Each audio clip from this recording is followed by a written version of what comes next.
Queria agradecer ao pessoal da Aldeia Satélite pelo convite para fazer parte desse Poética Satélites.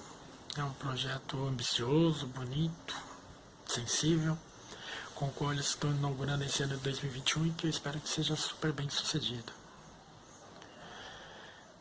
Eu pensei muito sobre quem falar quando recebi o convite e entre tantas poetas maravilhosas como Cecília Meirelles, por exemplo, que eu descobri já há bastante tempo, na juventude, ou Conceição Evaristo, que é uma poeta que eu descobri mais recentemente, Ana Cristina César, mas eu optei por falar daquele poeta que foi, com certeza, a maior surpresa que eu tive quando eu estava descobrindo ainda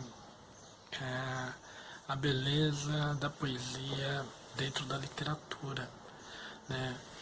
Manuel Bandeira é um poeta muito significativo na minha formação de leitor e depois também como escritor, porque o Manuel Bandeira é ele que inaugura em mim, na verdade não só em mim, mas na literatura brasileira como um todo, ele é um dos grandes norteadores da poesia que nós entendemos como moderna, né? E a poesia livre da métrica, livre das rimas, né? A poesia livre, literalmente, a poesia branca. E isso para mim foi muito significativo, porque quando nós estudávamos ali nos primeiros anos escolares e aprendíamos sobre estilos, escolas e movimentos literários, nós éramos persuadidos a se interessar ou entender a poesia sempre como provida de métrica e rima, né? E isso tudo acondicionado dentro de uma fluência melódica, de ritmos e mundos imagéticos e vai por aí afora. Mas a métrica e a rima eram muito potentes e quando eu li Bandeira eu me surpreendi porque os poemas dele não tinham,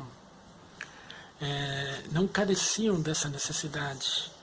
E isso, inclusive, no primeiro momento, até me surpreendeu, me chamou a atenção, no sentido de achar que era uma poesia menor.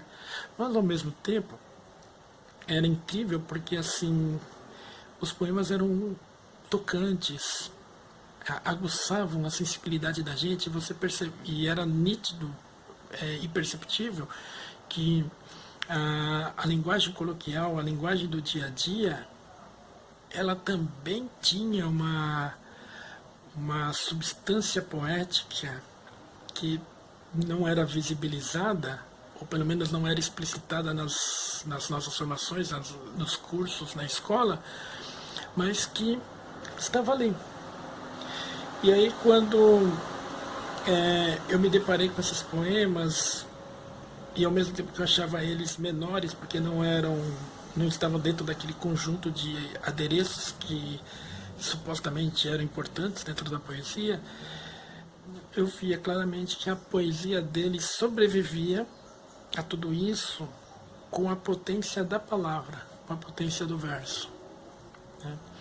Eu vou tomar a liberdade de ler aqui 3 poemas que falam muito claramente sobre essa questão.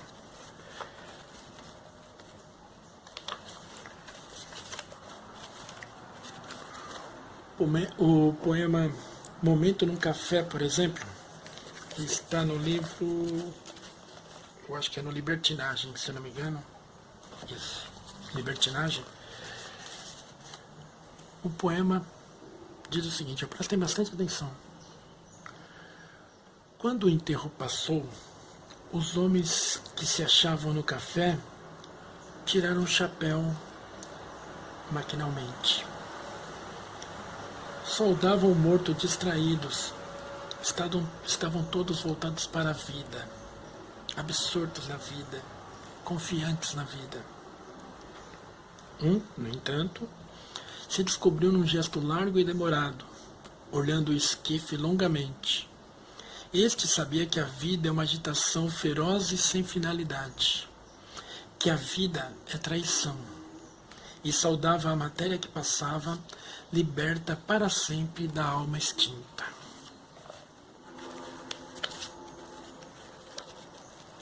Um outro poema que traz muito essa força do cotidiano, né?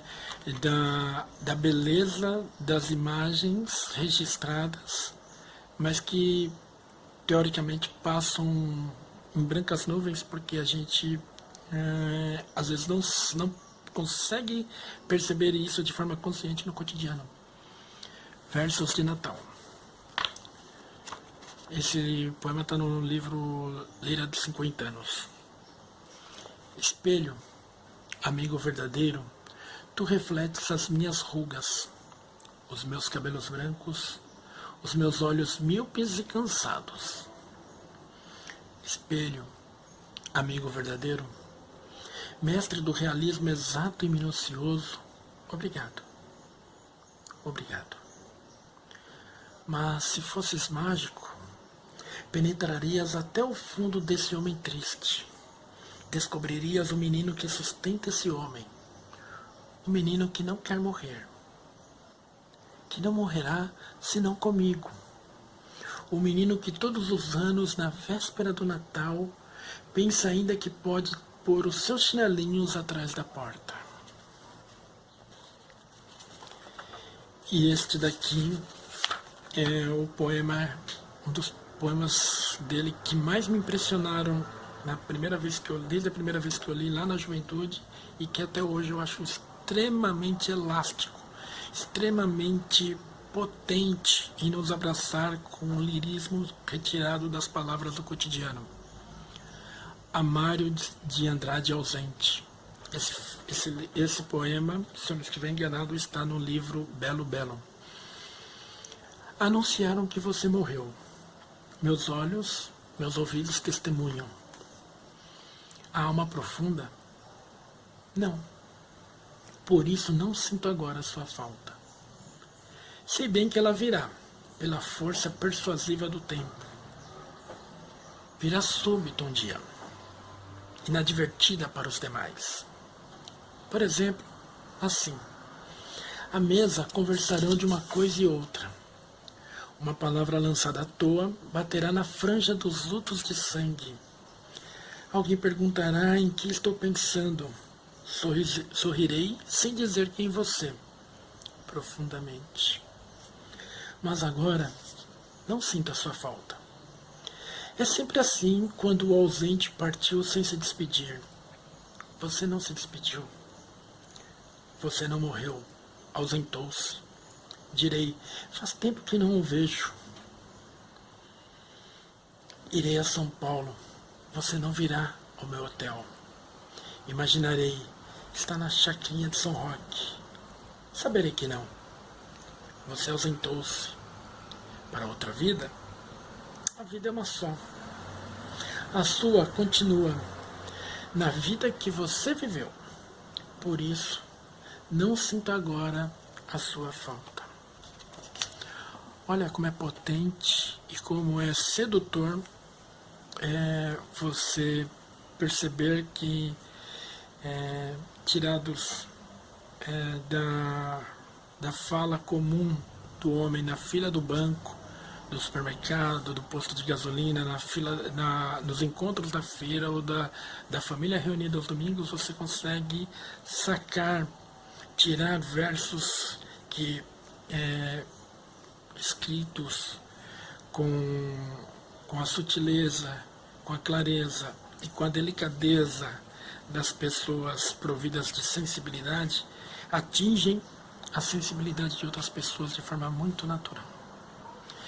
Queria agradecer o pessoal da aldeia por esse convite.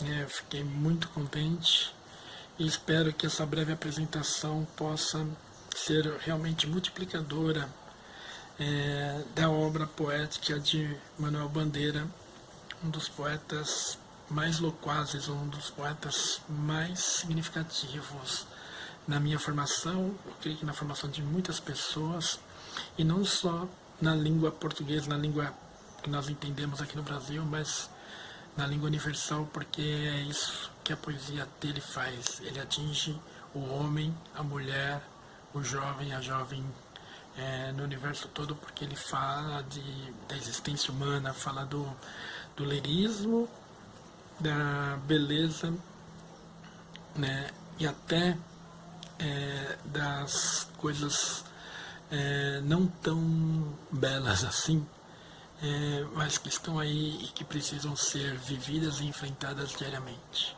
Obrigado.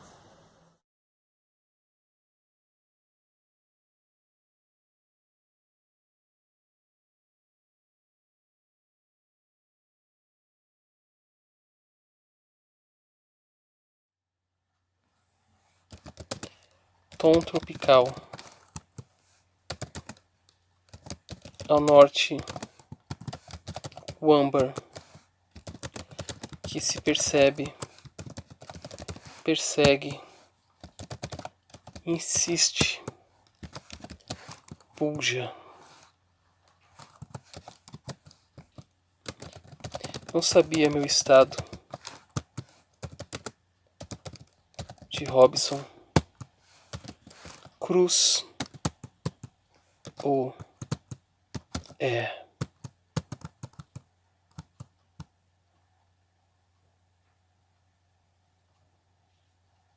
Cordas e tuns. Às vezes se come a planta, pensando se comer a crioula. O êxtase é o hiato na sabedoria. Calmas vagas espatifando-se, nos corpos só os restos depois. Reconstruo ao lado do arco-íris a loucura e o patrimônio social. Na roda do Bambas.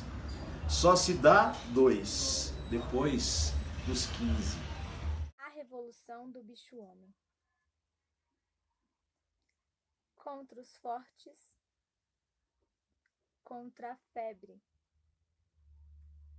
contra a peste, contra a perda, contra o vinho, contra o ódio, contra a guerra, contra os porcos, contra o corpo, contra a terra, contra o ócio, contra os sonhos, contra a vida, contra as vestes, contra o fértil, contra as mortes. Trabalharei mais ainda, trabalharei menos ainda. Erigir. Os jovens concluem. A maturidade subtrai tudo. Marcha de herói. Esboce um toque apenas no domo estendido do dorso nu. Agora então enrijecido, sugue a carne já um tanto envelhecida. Toque o talo todo, suspende o suspiro, despendendo o prazer ao infinito definitivo. Retende o ar, estender as asas no além das casas, que chovem velhos jargões, clichês, reverberações sem sentido, mas só te amo bem assim. Só te amo, só assim. Os corpos de lírios parecem deleite. Bebo com os olhos. A trave do olho. Essa forma belicosa de dizer adeus reafirma a estrutura da porta, a extensão do olhar, a distensão do abraço. Ele. Amor. Explosão de átomos. Fecundando estrelas mortas na órbita. Gravitando em torno.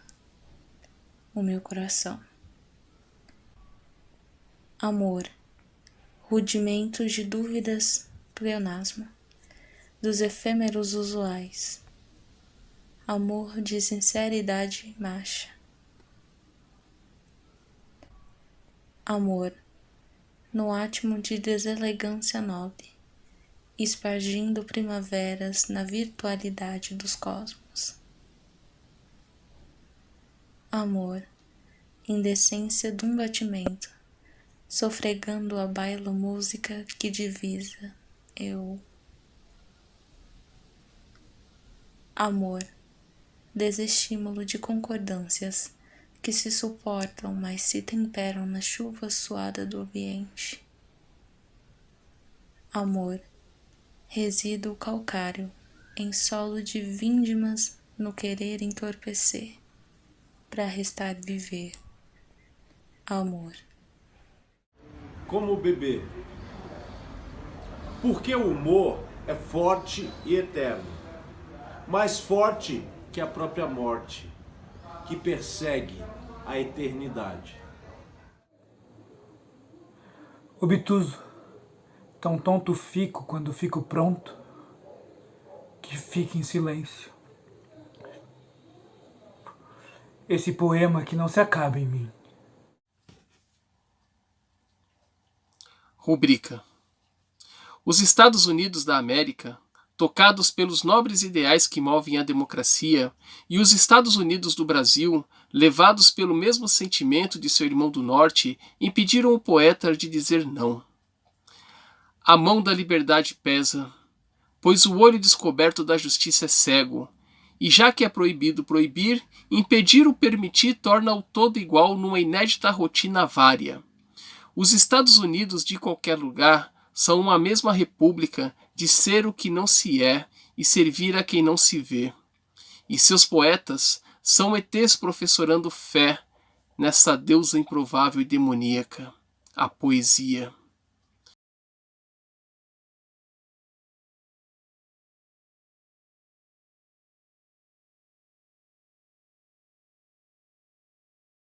Quase uma bocinha. Só para este canto, na folha vadiairada, só para esse canto, sereia mimada, em ciclos, pios, cios, sussurros, urros. A vaga na areia esmurra, arrepios, ios, ios, ios. Olha além como disfarce para alguém que não te vê. Olha você, só. Em tempos de pandemia, pandemônio é mato, mas há quem plante poesia.